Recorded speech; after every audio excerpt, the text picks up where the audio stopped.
एक काफ़ी फेमस किस्सा है, शायद आप सब लोगों ने कभी ना कभी सुना होगा। एक बार अकबर ने बीरबल से कहा कि मुझे कोई एक ऐसी चीज़ ला के दो जिससे जब मैं खुश हूँ तो मैं दुखी हो जाऊँ, और जब मैं दुखी हूँ तो मैं खुश हो जाऊँ।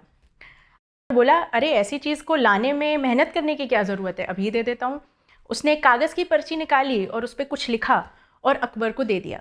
अकबर उस वक्त काफ़ी खुश थे और उस पर्ची को पढ़ते ही वो थोड़े से उदास, थोड़े से दुखी हो गए। आप गेस कर सकते हैं उस पर्ची पे क्या लिखा हुआ था? उस पर्ची पे लिखा था, जहां पना ये दिन ना रहेंगे। छोटी सी कहानी है, लेकिन कहानी बहुत ज़रूरी है ज़िंदगी की ट्रांजिएंस को समझने के लिए, ये समझने के लिए कि ज़िंदगी में चाहे कठिन दिन हो या अच्छे दिन हो, दोनों ही तरीके के दिन जो है वो हमेशा नहीं रहते। लाइफ साइक्लिकल है, बदलती रहती है, दिन पर दिन हमारी सिचुएशंस जो हैं बदल रही हैं, सर्कमस्टांसेस जो हैं बदल रहे हैं। और इसको समझ लेने से हमें डे टू डे बेसिस पे अपने स्ट्रेस और अपनी एंग्जाइटी से डील करने में बहुत आसानी हो जाती है।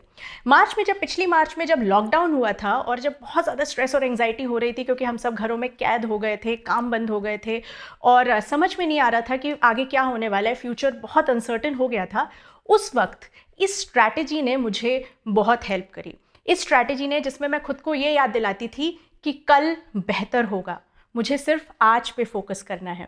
इसको मैं दूसरे शब्दों में कहूँ तो taking one day at a time, मतलब आज, सिर्फ आज पे फोकस करेंगे, आज को काटने की कोशिश करेंगे, जितना हो सकेगा उतने अच्छे से आज के दिन को बिताने की कोशिश करेंगे और खुद को ये प्रॉमिस करेंगे कि कल बेहतर होगा।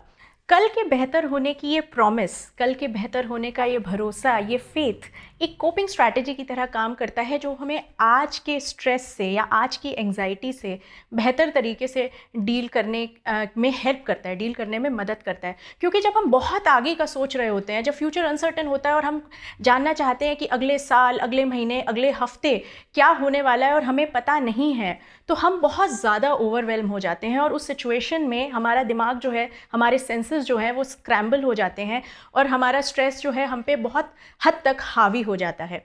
और इस मनोस्थिति में, इस दिमागी परिस्थिति में हम ना तो अच्छे डिसीजंस ले सकते हैं और ना ही अपनी खुशी को मैक्सिमाइज करने की कोशिश कर सकते हैं। हमारा दिन सिर्फ एक स्ट्रेस से भरा हुआ बबल बन जाता है, जिसमें हम दिन, हफ्ते, महीने काटते चले जाते हैं।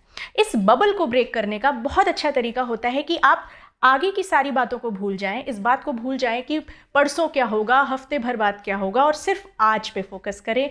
आज को बहुत अच्छे से निभाएं, इस मोमेंट को बहुत अच्छे से निभाएं, जो आपके बस में हो करें, जो आपके हाथों में, जो भी डिसीजंस आपको आज लेने हैं उन्हें बेहतर तरीके से लेने की कोशिश करें, और जो आपके हाथ में नहीं है, जो अनसर्टेन है, जो कल पे निर्भर है, उसे छोड़ दें और खुद को यकीन दिलाएं, भरोसा रखें कि कल बेहतर होगा। क्योंकि जैसा कि हमने अपनी कहानी में देखा था, कहानी से सीखा था, वक्त ट्रांजिएंट है, सर्कमस्टांसेस ट्रांजिएंट है, सब कुछ बदल रहा है। आज जो चीज़ है वो कल नहीं होगी।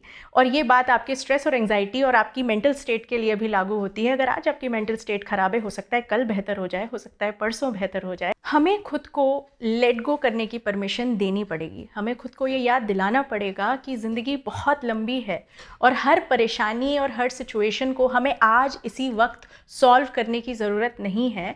और बहुत संभावना है कि हमें कैपेबिलिटी भी नहीं है उन बड़ी बड़ी परेशानियों को इसी मोमेंट में सॉल्व करने की।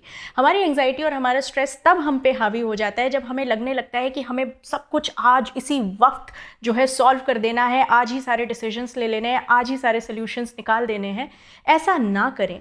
खुद को लेट गो करने की परमिशन दें, खुद को सिर्फ आज इमीडिएट डिसीजंस पे फोकस करने की परमिशन दें, और जो भी लॉन्ग टर्म चीज़ें हैं, जो भी वेरिएबल्स आपके कंट्रोल में नहीं हैं, उनको छोड़ दें, उनको कल पे छोड़ दें। जो कल होगा वो कल देखा जाएगा। इससे आपको बहुत ज़्यादा क्लैरिटी ऑफ माइंडसेट आएगा और आप बहुत बेहतर डिसीजंस ले पाएंगे और अपनी क्वालिटी ऑफ लाइफ को भी काफ़ी हद तक इम्प्रूव कर पाएंगे।